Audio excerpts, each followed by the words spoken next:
forgot to add myself to the stream. Hi, everybody. Letty Garza here with Epic Consulting. We're live on Monday night with part 2 of our conversation about Caste, the Origins of Our Discontents by Isabel Wilkerson. We wanted to keep having these conversations, and they seem to work doing it in a public space.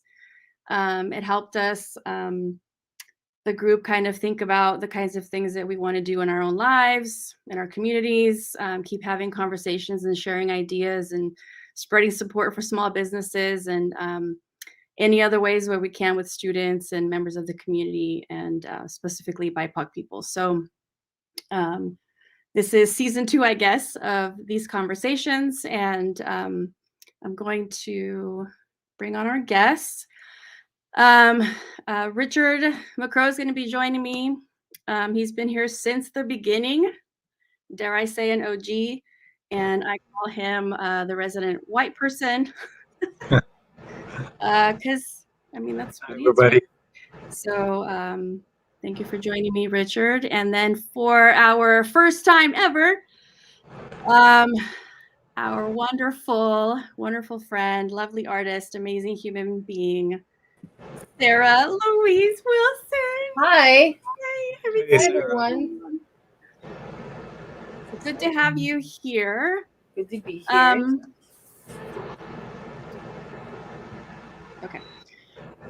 We might have one more person joining us in a little bit, but let's just start with the 3 of us. And how excited are you guys to talk about this chapter? Oh my God, I love this book.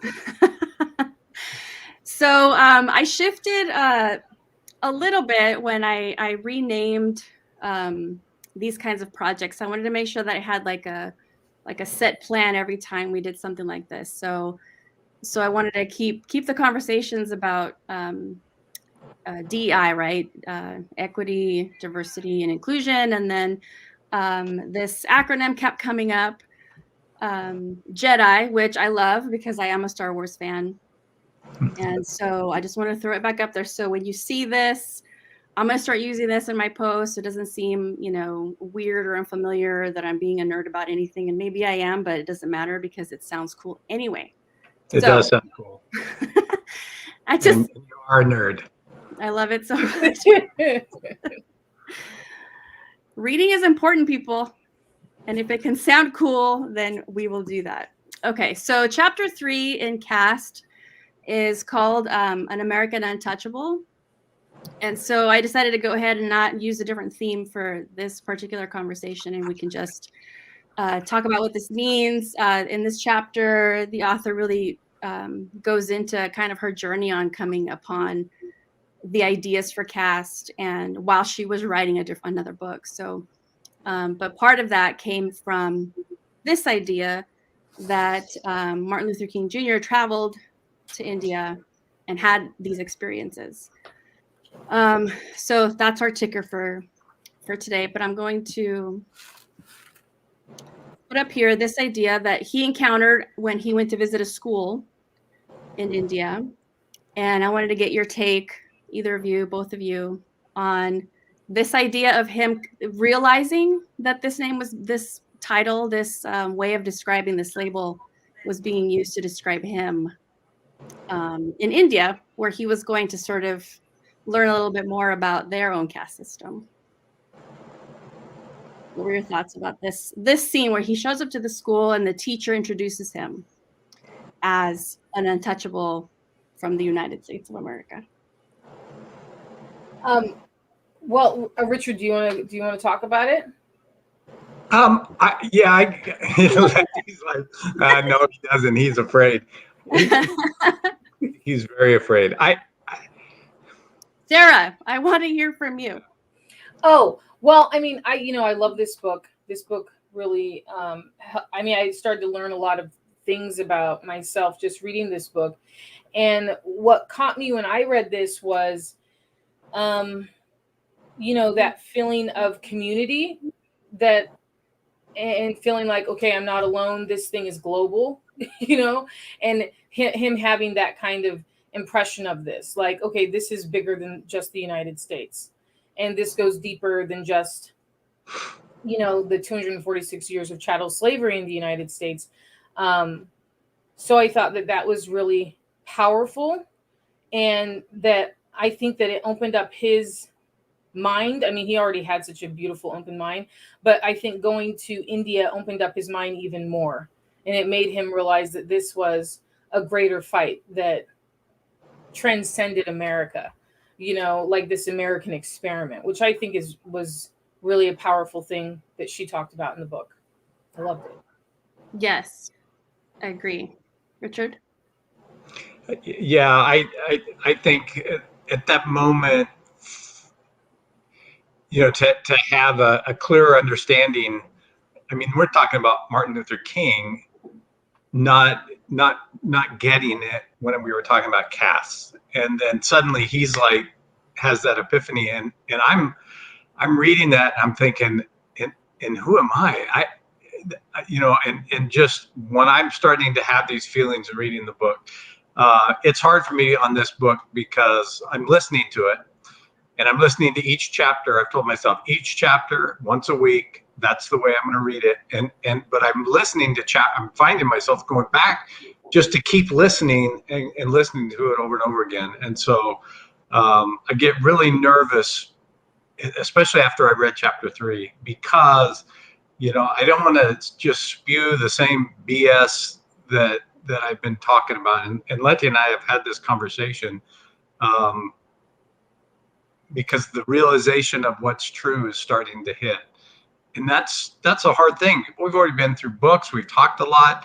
I've lived my life, those kinds of things, but something deep down, and I can't even really truly explain it just yet. But something's changing. So I'm realizing something, and I'm just not sure what it is yet. I can feel it though, and it's pretty uncomfortable. Well, yeah. I mean, that's the point of, okay, so it's the point of having these conversations. It's the point of sharing these things kind of in public. Like, we need to sit in that uncomfortable space. And then it's important that, even if, Sarah's sharing her feelings and thoughts, and I'm sharing my feelings and thoughts, and it could be that we've been sharing our feelings and thoughts and been, accepted, not accepted, closed down, ignored, whatever. And then to also have, a space where you feel like you can come in and kind of talk about what you're talking about, say what you're feeling. Last week, you talked a little more personal things, and it was like, I got to get this out, and it has to be in this space, even though, it may not be comfortable, and we're going to be vulnerable together. Yes, because that feeling of I'm being wrong, I'm wrong, or I'm defensive or whatever, it can happen, but then what do you do next, right? So that idea, I liked. I have the book, so I'm reading it, and I'm underlining and making notes and whatever, but I'm also listening to it. And so I really liked when I was listening to it, when it got to the point where she's describing him, or he had said that he was peeved. And I hadn't heard that word in such a long time. And so I was like, wait, peeved? Like, what year was this? What year did this happen? And so it kind of caught me off guard, but then I realized, well, in terms of language, this is the word that he's choosing to describe his feeling about, like, how dare you? I'm insulted, but then realizing this is what it is. That was just something that funny that came out of it when I was listening to it, because of the way that she said the word peeved, but he was clearly upset by it. And so this untouchable idea then shifts a little bit in the notes that we've shared, from untouchable to the Dalits. So actually, okay, so I left out his name. So sorry. Fail on my part. But the sort of leader, oh God, I don't even have the page turned, who changed the name of the untouchable name label to the Dalits. And so that sort of, yeah, I'm sorry, I don't have the outline pulled up. I'm a bad producer. Um, but just this idea, right? This idea that we're renaming. Okay, the idea is the same. The label is not going to disappear in society. We're going to still have to shake this. It's been since, the 50s, since the actual official caste system was, abolished or whatever in India, but it still exists. And so this idea that the name changes a little. Did either of you have any sort of reaction to that? Was it something when you read about what his thought process was, and even reaching out to Du Bois about this concept? The name change. You mean the man that led it in India? Yes. Ambedkar? Yes. Yes. So Yes. I love this too. Yeah, him, right? I love this too because Isabel Wilkerson starts to talk about the importance of redefining things names wise, like in the caste system. She introduces this idea in this chapter. I'm trying to remember what page it's on. I have it marked here. But who knows if oh, there we go. It's page 29. And she talks about, instead of calling it like white people, you call it like the dominant caste, Right. And it has a lot to do, and like instead of like whatever Asian people, it's the middle caste. And instead of like, African Americans or Indians, you call it, I guess the subordinate caste, the lowest caste, the bottom caste, right? And I loved her idea behind it. And it was because with that name change, we take away all of the emotions connected to those old names so that we can kind of start the conversation fresh, and start to understand like why certain names trigger us and the power of names, So I love that. And I think it just has to do with redefining. I mean, it's like rebranding, the power of the rebrand so that we can look at this from a different perspective with less emotions connected to it and have more of a cerebral experience, and by doing that, we're able to, I think for me, I'm able to step into it and have more empathy if I'm able to change the name. And I think that was, I hope I'm pronouncing his name right, but Ambedkar. I think that was the goal of it. Mm-hmm. Do you think that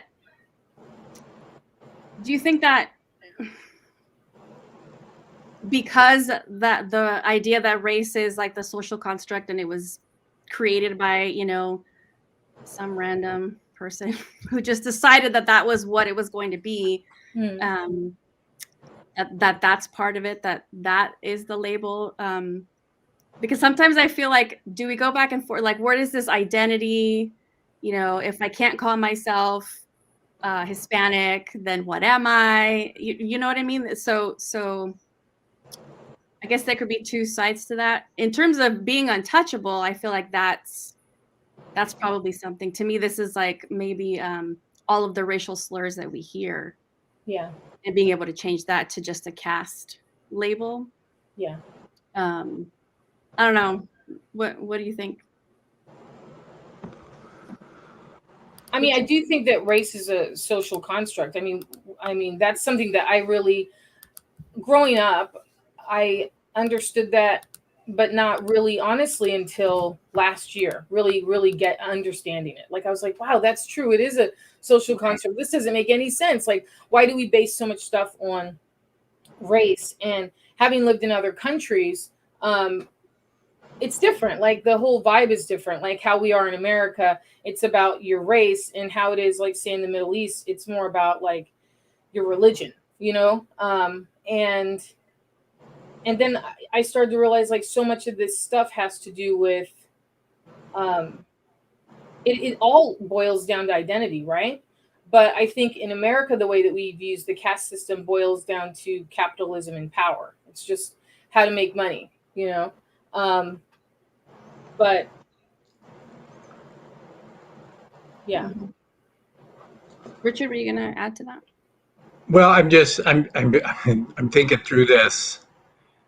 and when you talk about castes and where, because it's basically, you know, if in the lower caste we've got black people, and then you're saying that in the upper caste you have white people, but do each feel like, well, I'm in lower class? No, I don't feel that. Or I'm in upper, I don't feel that. But then I start to understand it when I'm reading this book, and it scares me to think that, well, a couple of things like squandered privilege in my whole life, but also just going through and that the unfairness of it all really starts to hit home.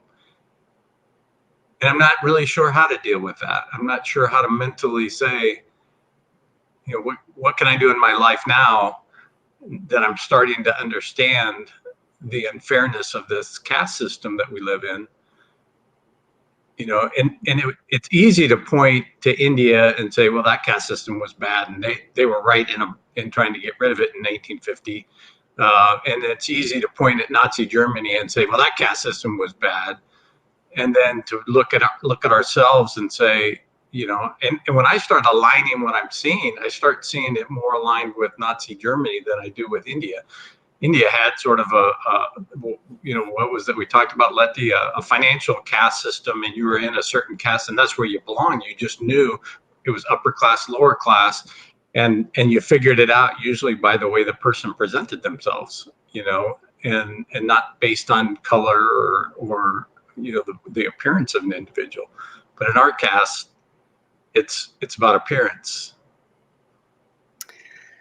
Yes. So actually I have a lot that I want to kind of scroll through, but in I don't want to say in honor of, but Bill Moseley reminded us that we need to define our things as we're talking about them. So I'm going to bring him up every time I remember to do this. This is sort of one of the defining sentences that it's over and over, different ways of wording this, but this idea that there's an operating system for the country that, you know, dictates economic, political, and social interaction from the beginning, right? From the 1600s. This is not new. She didn't even invent this idea, right? This is something that people have been talking about for generations, really the last couple generations, 60 years or so, 70 years now. This has come up, and even, you know, back in the formation of this country, an actual structure put in place specifically to operate this business, I guess you could say. So this is sort of where we're starting at. And if you really look at it, it's like when you're thinking about operating systems, you know, when you're updating your phone or your computer, that's sort of like the visual that I get, or kind of what I compare it to when we're talking about, if these things are not in place, this thing won't work. So that's sort of the premise, I guess, that she's starting us at. But I also love this idea that without this, there's no way they could have built the structure that they built to get where we are now. So this concept of birthright, taking land and human bodies that the conquering men convinced themselves they had a right to. This is big. It sounds offensive. It might be uncomfortable. This idea of birthright or manifest destiny or whatever you want to call it, also not a new idea. Also not something that we should be afraid of talking about, because this is what allowed everything that came after the 1600s to happen. What are your thoughts on this particular concept? Well, I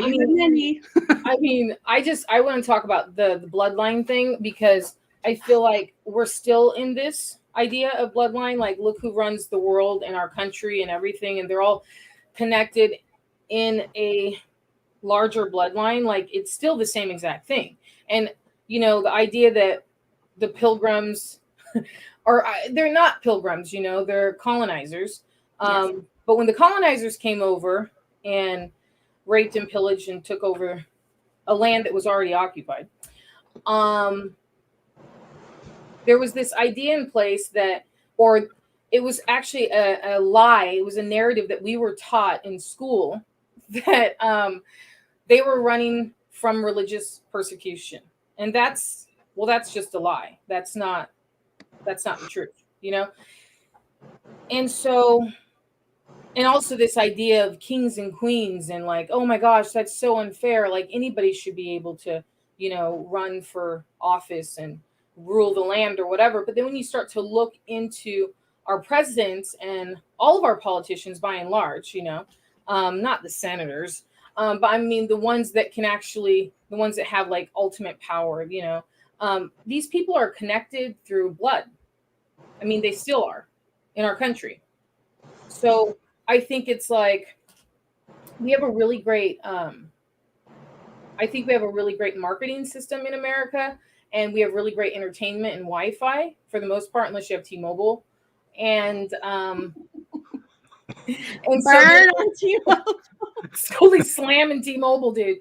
Now they'll never sponsor me, Sarah. Thanks. Well, you should be thanking. Yeah, thank you. You should be thanking me because I've had them for 15 years. They're terrible. Anyway, God bless T-Mobile. Anyway, but the point is that there's this whole idea that, you know, this lie that we've been taught over and over again that's been regurgitated, that they came over here for religious persecution. But that's not what happened. They came over here, and we were told that, oh, it's so that we could have a real democracy and all this stuff, and that anybody could run for office. But the truth is, that's not real. You know, I mean, you have to be of a certain class and you have to be of a certain economic bracket, and you have to have a certain amount of money to even be in those upper echelon positions in society, even within America. And that's the truth, you know? And so it's like this idea of birthright, people want to believe all kinds of things. They want to believe that, like, you know, I mean, Obama's super connected,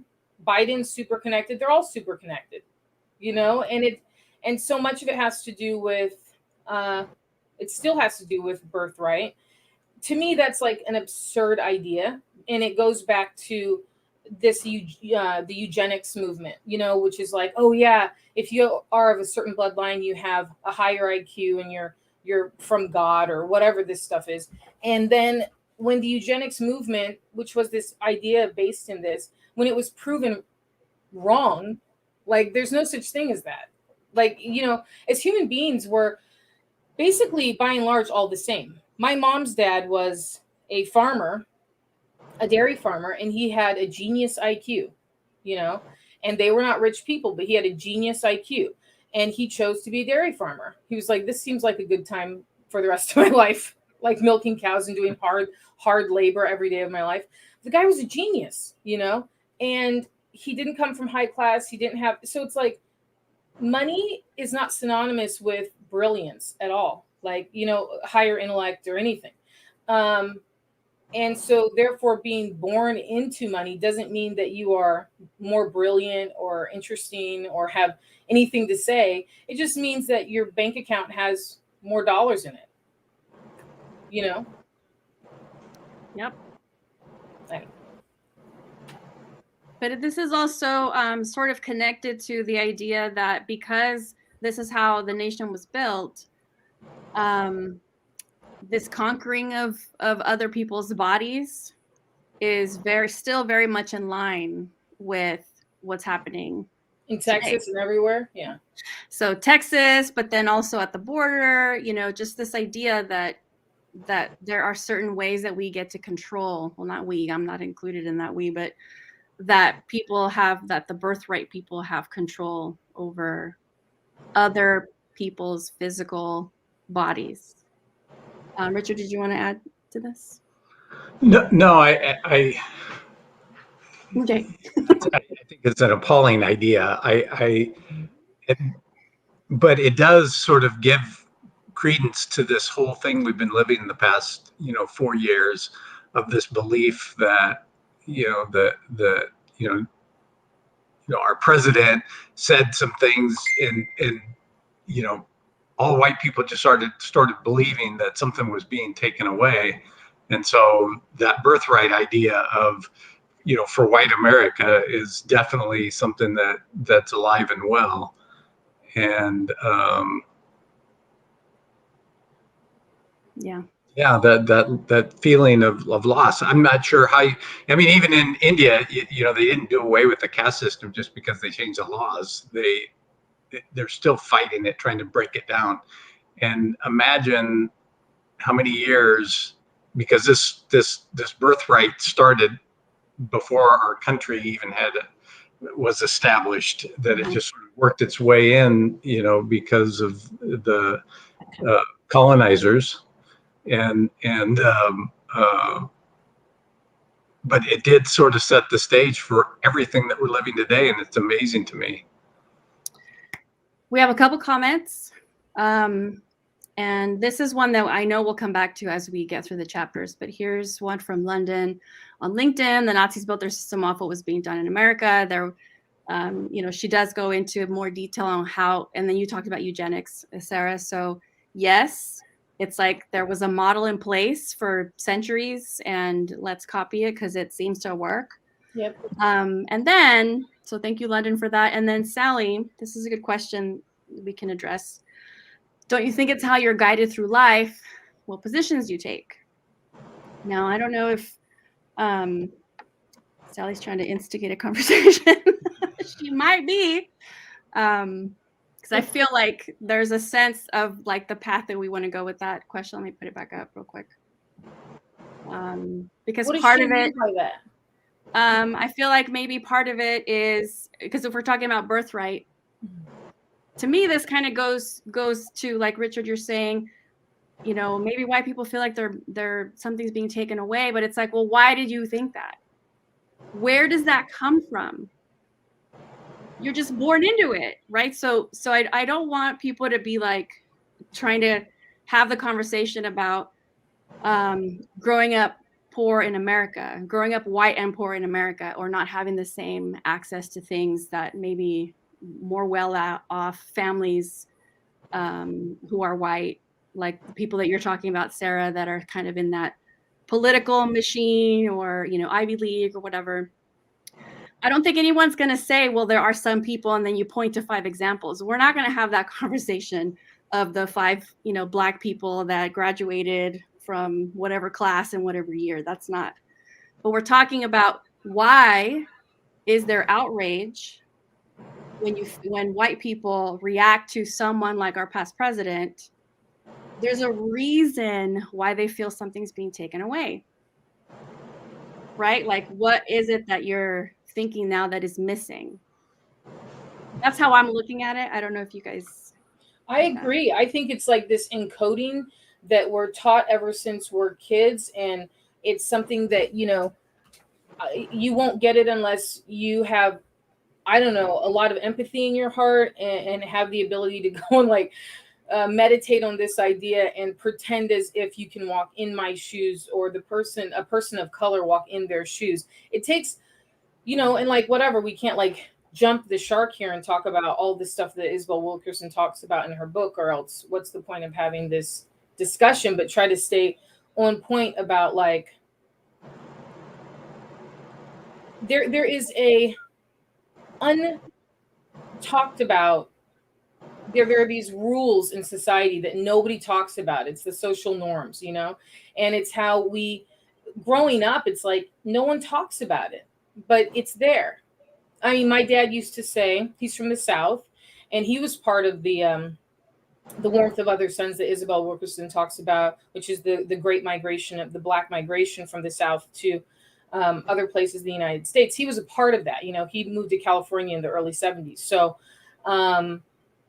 he was a part of this whole idea of the great migration moving from the South, because he literally said, I don't want anyone to tell me who I can and cannot marry. I don't want to stay in the South for that.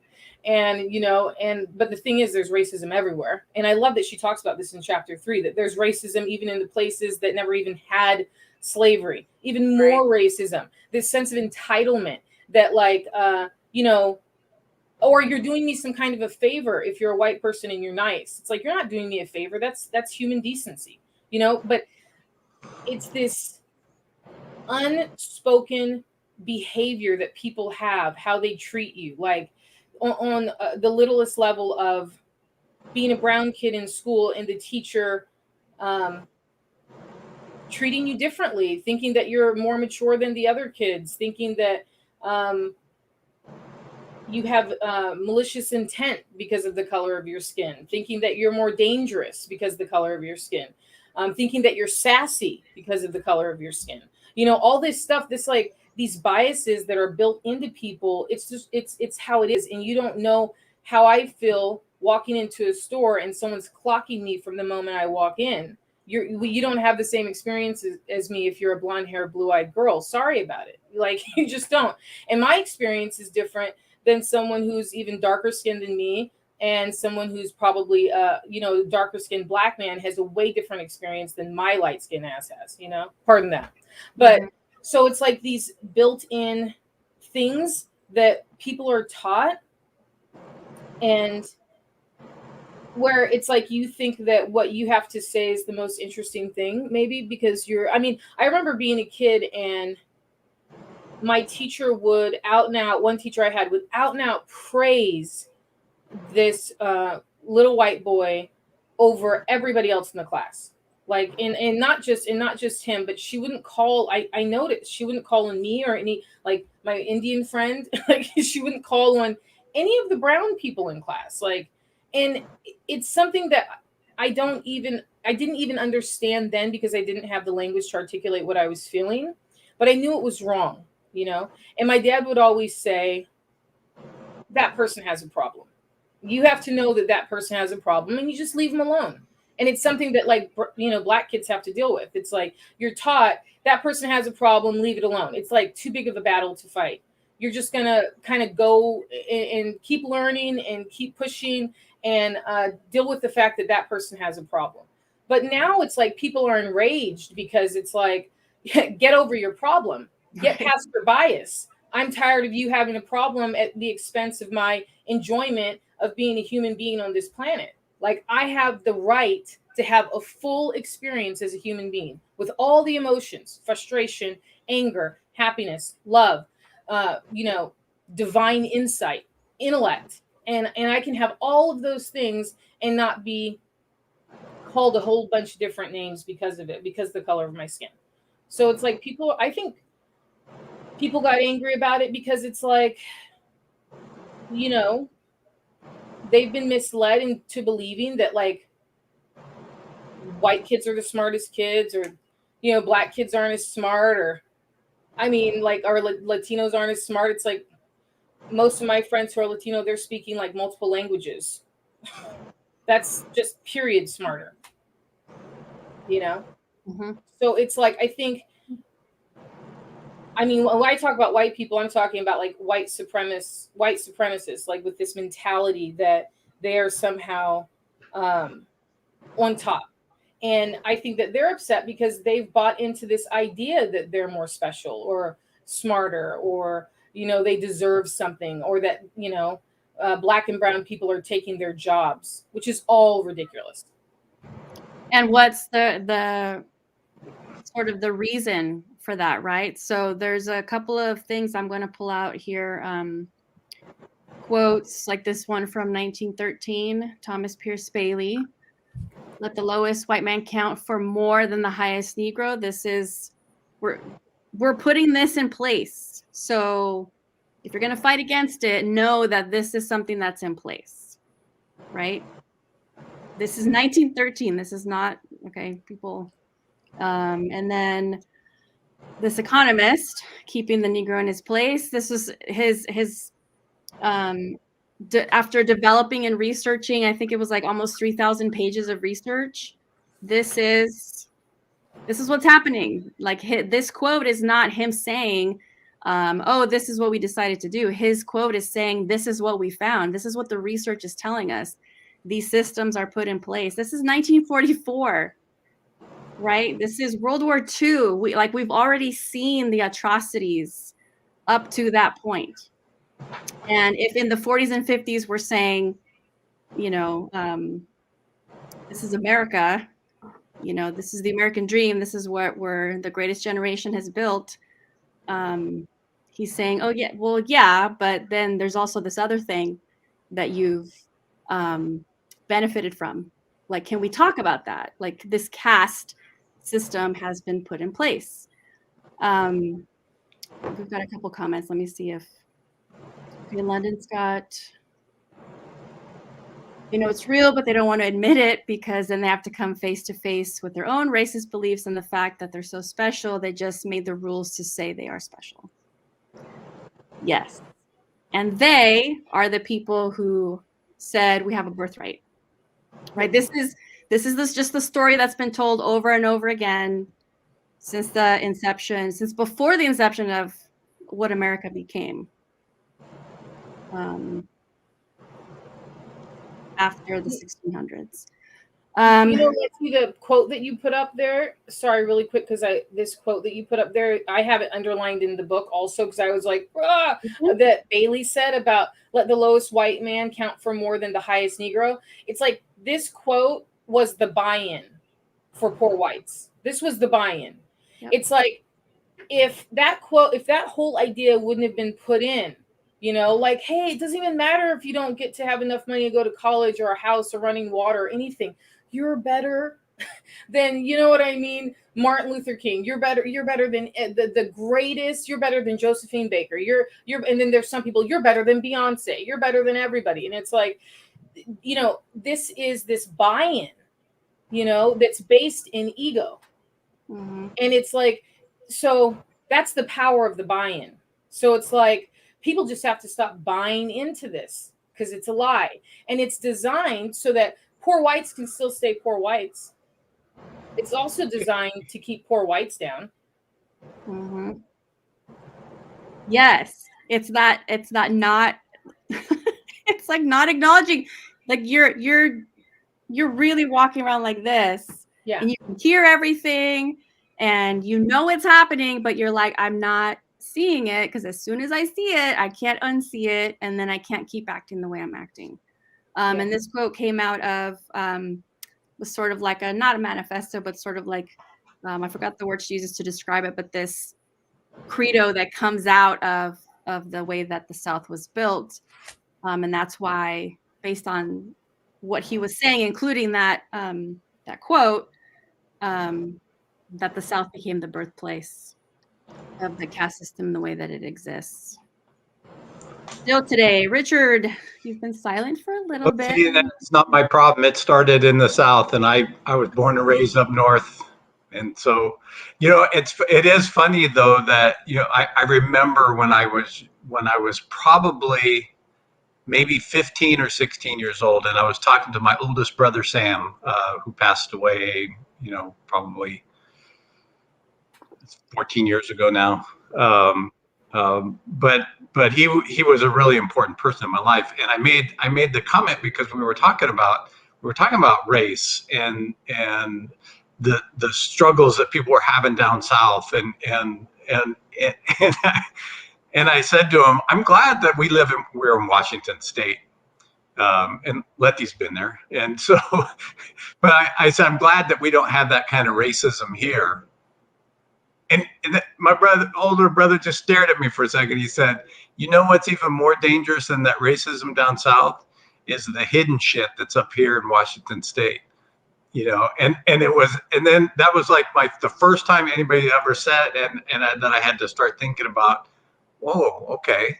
Well, and trying to figure out what did he mean by that? But he was very serious. And he said, better out in the open where we can deal with it than trying to hide it behind closed doors. And I remember going back to visit, and my kids are Filipinos, but they present as white. And one of the neighbors that I'd known for my whole life, walking down the street, and my kids were playing around with me, and he came over to say hi, and I was talking to him. And then he made a comment about the change in the neighborhood. And he said, and it's not the N-word that I'm worried about. It's them damn Filipinos. And I'm just sitting there with my children, and I'm just looking at him, staring, like realizing, this is the things that my brother was trying to get me to understand.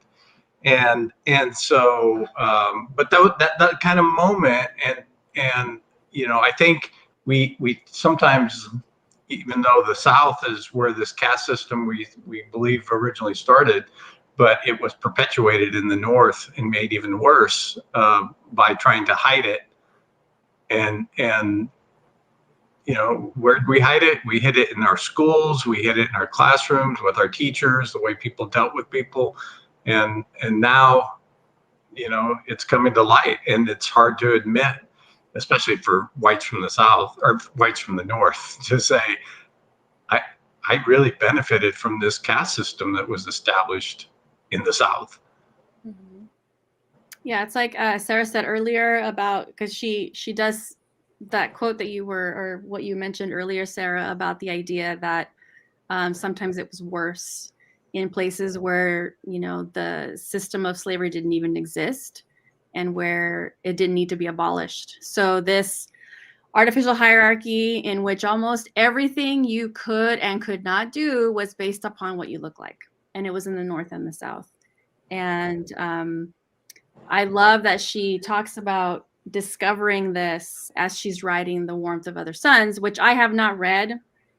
And I have it right here, and it's like a gazillion pages. I haven't read it either. I want to show you what it looks like.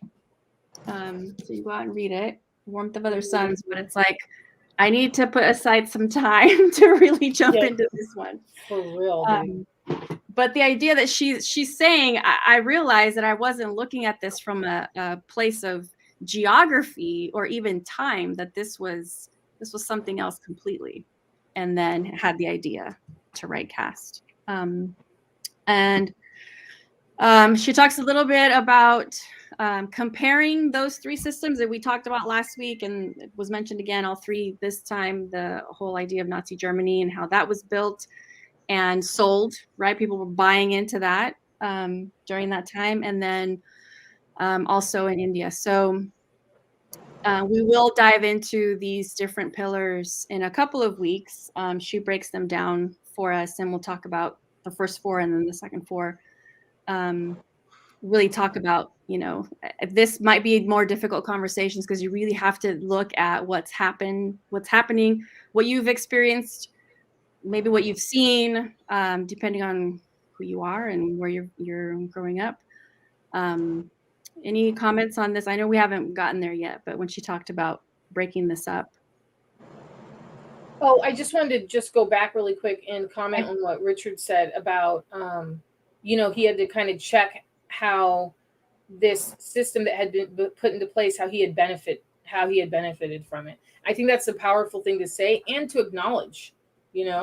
And also I always say, like, I know my experience being light-skinned is different than someone's experience being darker skinned, period. And it's like, it's important to acknowledge it, because then we're able to start to break ourselves open and actually begin to empathize and begin to heal. When we don't acknowledge it, it's like someone's on fire and we don't put any water on them. It's like when we pretend like it's not there, it's like people are on fire and we're just like, oh gosh, it's not hot in here to me. You know what I mean? And it's like, right. Oh, these people we're on fire. And so I think it takes a lot of guts. I think it's the first step, it's the first step of anything. You've got to acknowledge it. You've got to acknowledge, hey, I've benefited from this and it's still wrong. I think that's where the most powerful allies reside, are in people who say, they don't have to say it. Like you know what I mean? It's like, but to say it, even though you've benefited from it, that's amazing.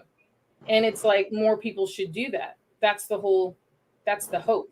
And I think what happened with George Floyd, he was like a sacrificial lamb. He said this whole thing about, I'm going to be huge. And he was. And he became huge. And I think he opened up a lot of people's eyes. He opened up my eyes in a way, things that I wasn't aware of, or things I didn't want to deal with. And it was just too painful to keep seeing people who look like me, my family, my cousins, my friends, dying in the streets, and it's very traumatic to see that over and over again. But then when it happened to him, and we were like in this pressure cooker together as an entire world, I think it made all of us go, hold on, wait a minute, this is we're going to have to deal with this, or it's going to take us down. Globally, this is going to take us down. So I think that's the whole point, is being able to acknowledge it, even if you've benefited from it, to say, hey, the system's broken, even though it's helped me. It's a broken system and we got to change it. I think that's cool. So thank you, Sarah, for that. The part of this truth, I'm going to share this comment from Facebook. Look who's commenting. The trauma of ancestors and the DNA has not been healed. That's my husband. Oh my gosh.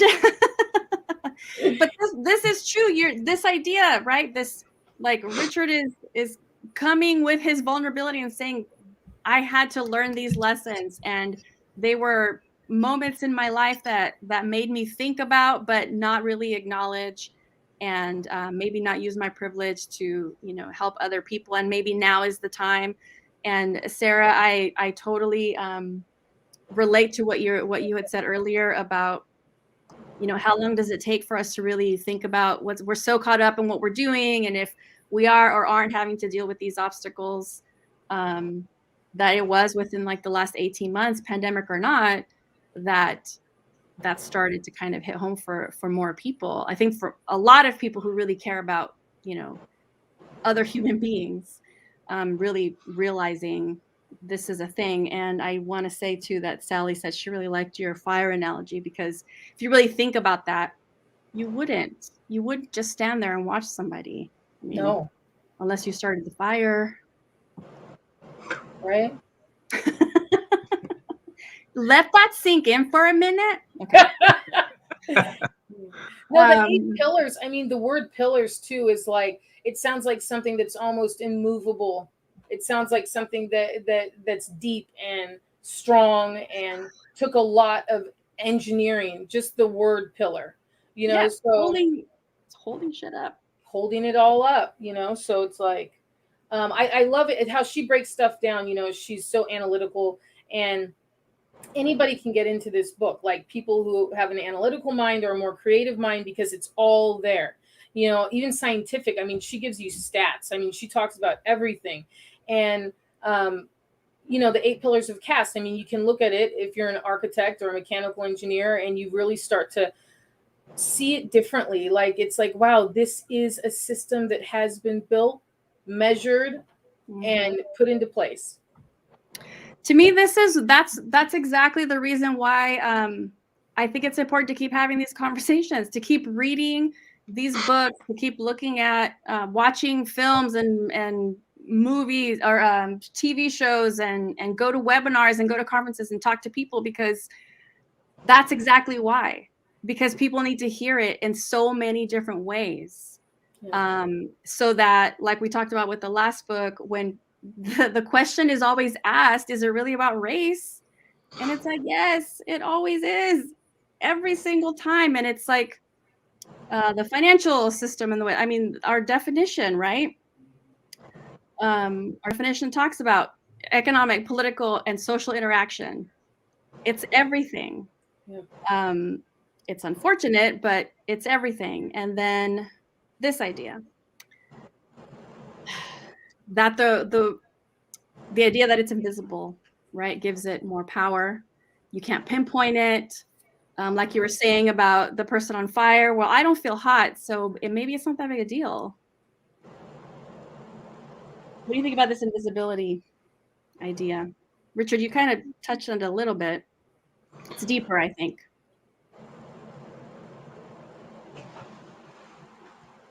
Yeah, I did. I did. Sorry. I think that's I think growing up, that's the part, is just the not being aware, and trying to build my awareness now. And it's like, it feels like since those times where I was younger and talking to my brother, that I've always sort of known, but I just sort of didn't look that way. And if I didn't look that way, then I didn't have to deal with it. And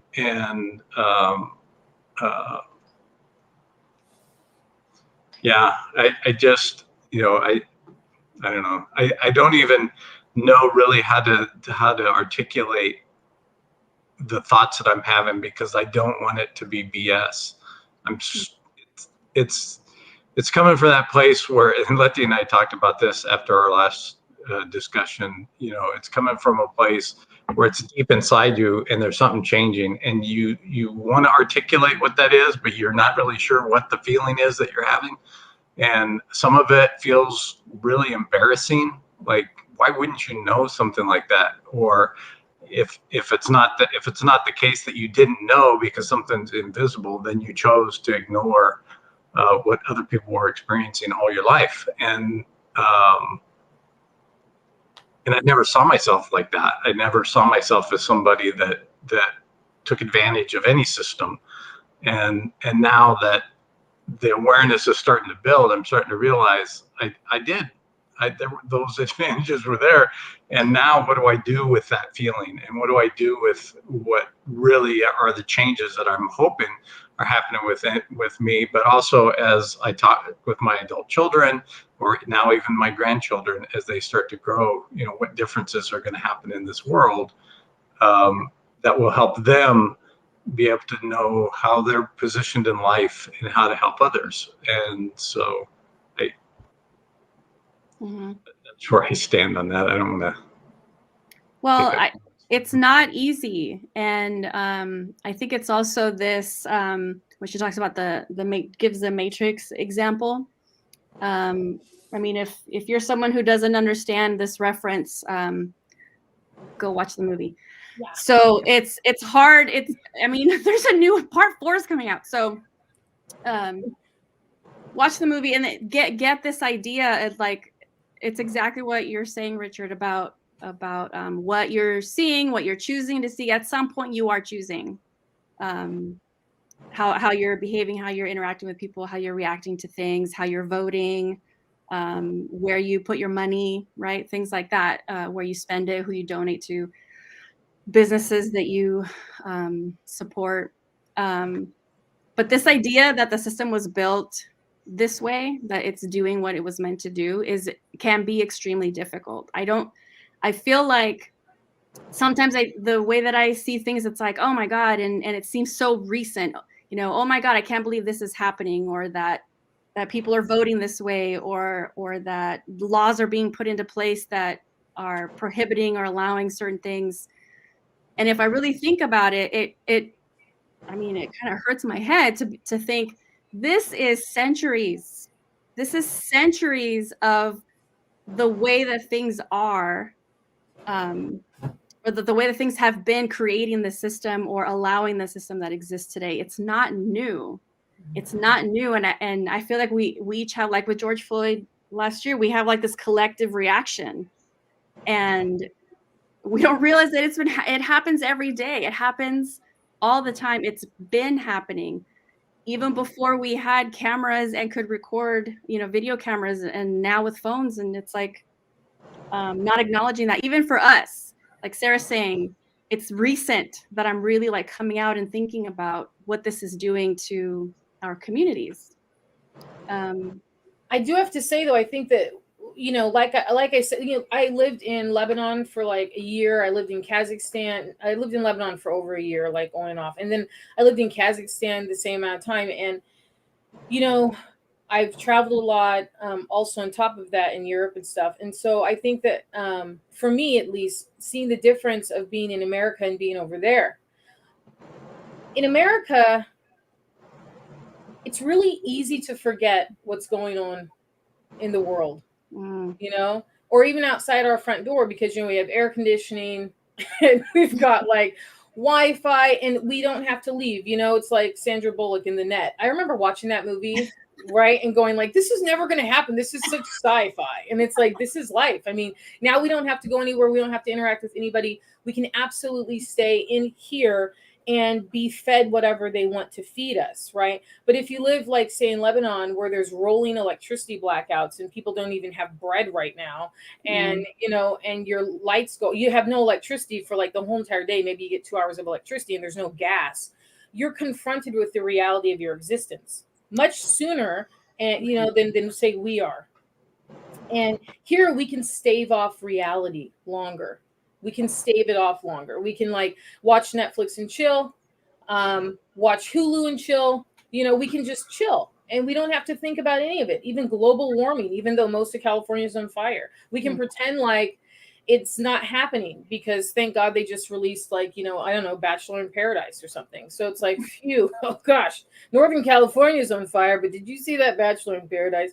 And so it's like, we can pretend really easily in this country that things don't affect us. And there's a lot of distractions here. And I think it's built that way. That is also part of the system, are the distractions that are in place.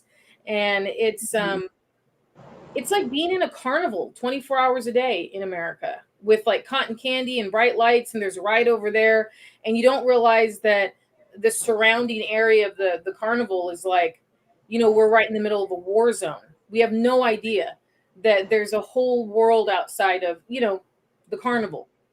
And there's people dying, and there's children starving, and there's innocent people getting shot in the streets. And it's the truth of it. It's what happens. I mean, so I think for us, it's easy for us to, pretend like nothing's going on and to live in our little bubble.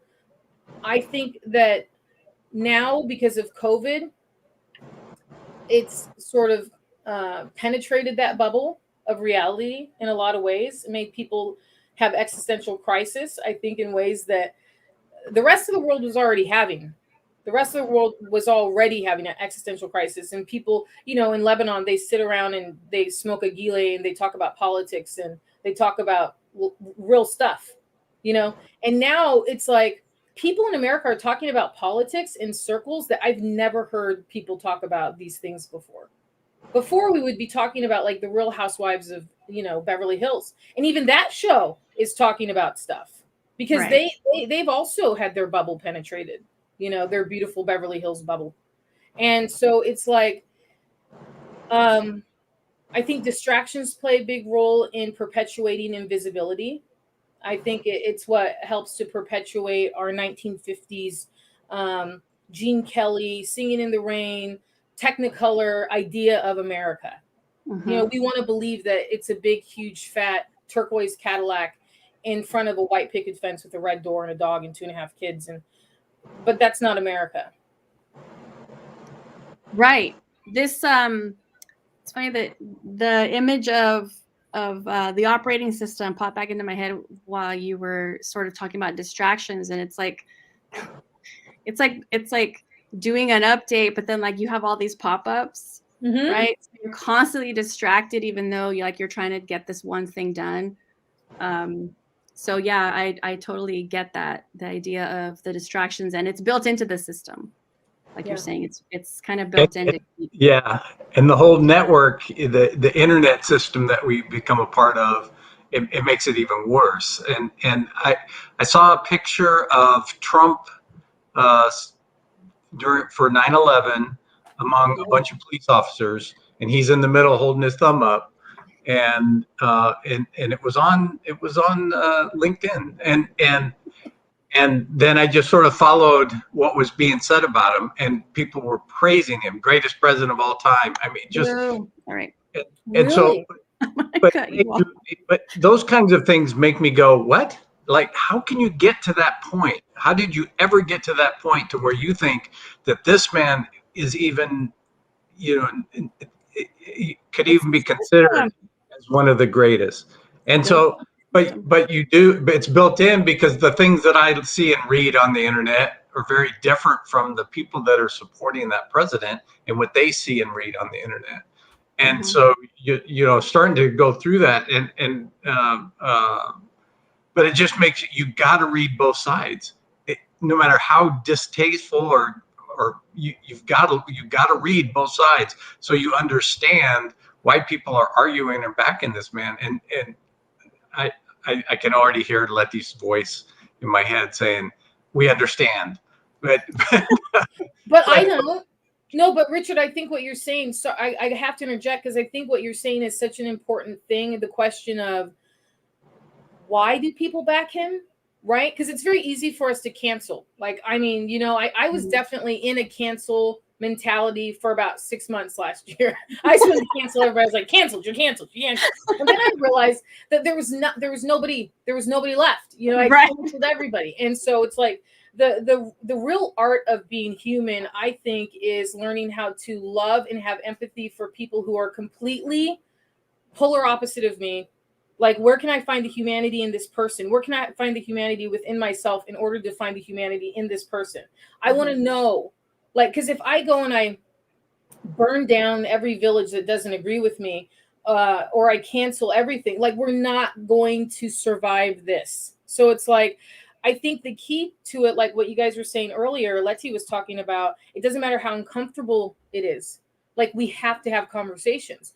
That's the only way to try to understand what's behind somebody's eyes. Why do you think this way? Why is he the greatest president of all time? Can you lay it out for me? Like, I just want to know.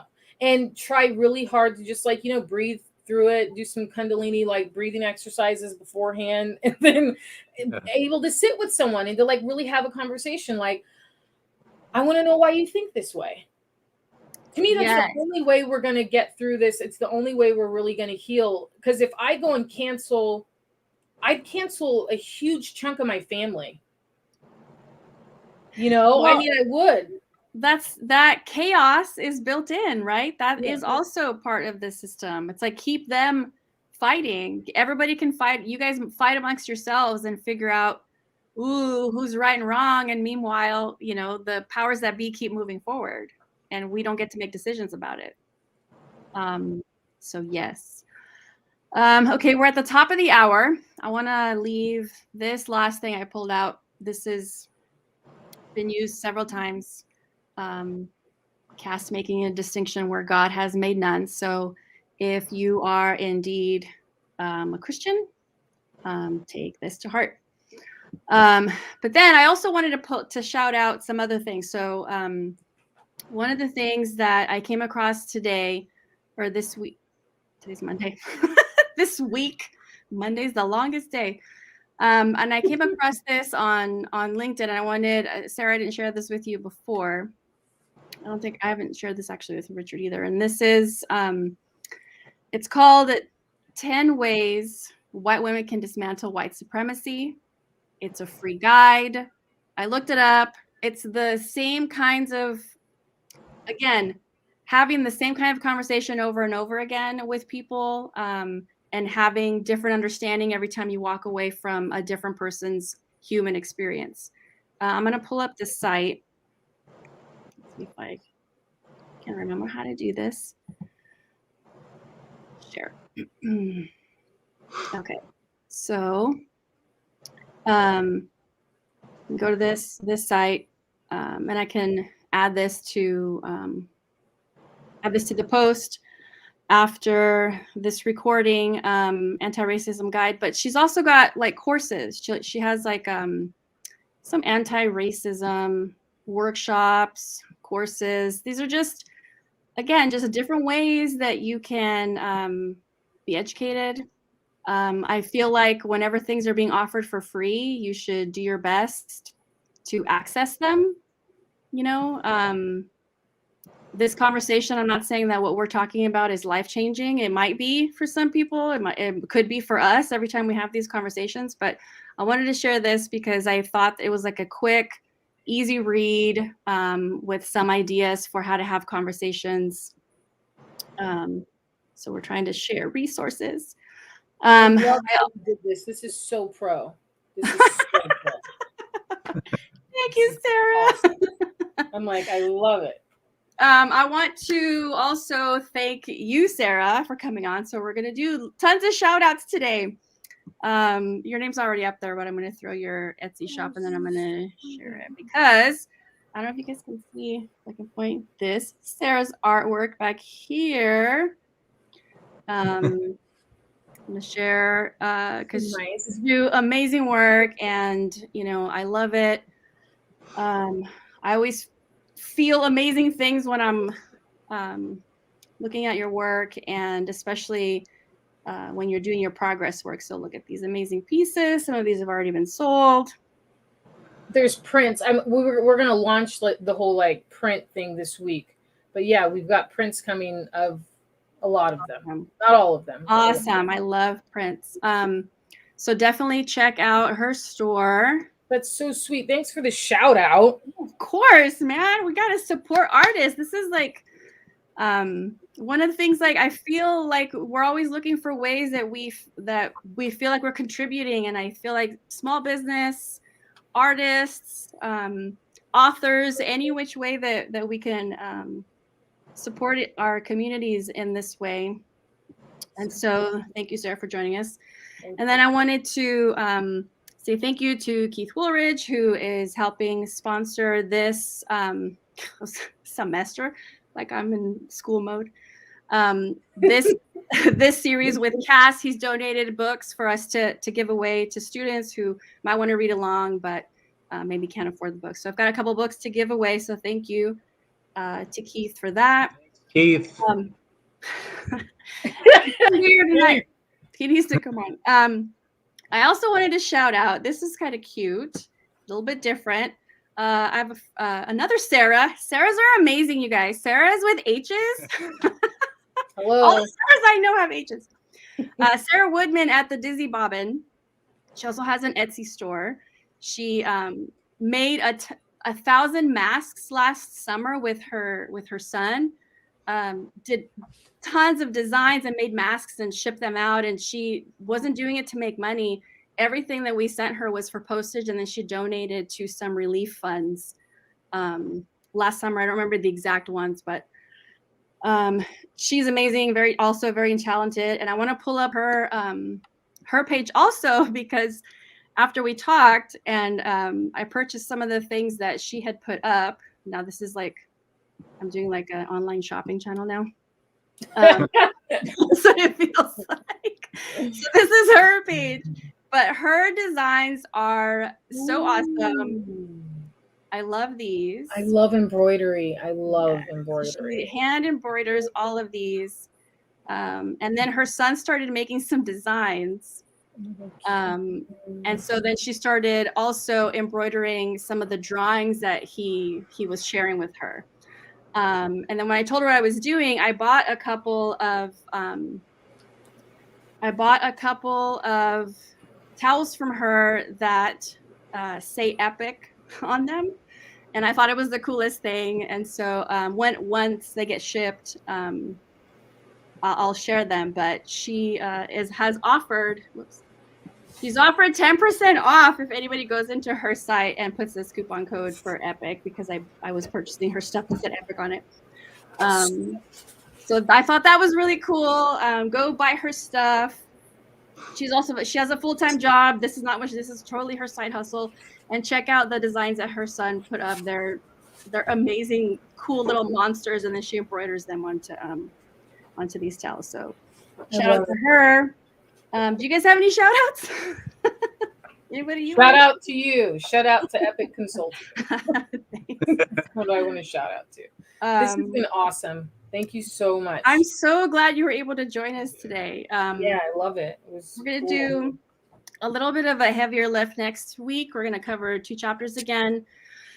The 20th with Mike Walsh and Amy Christensen. They're coming back to have this conversation. I'm super excited to have them back. And the theme from these 2 chapters, there's a quote that I pulled that just, of course, caught my attention. There was a time I could have made you stay.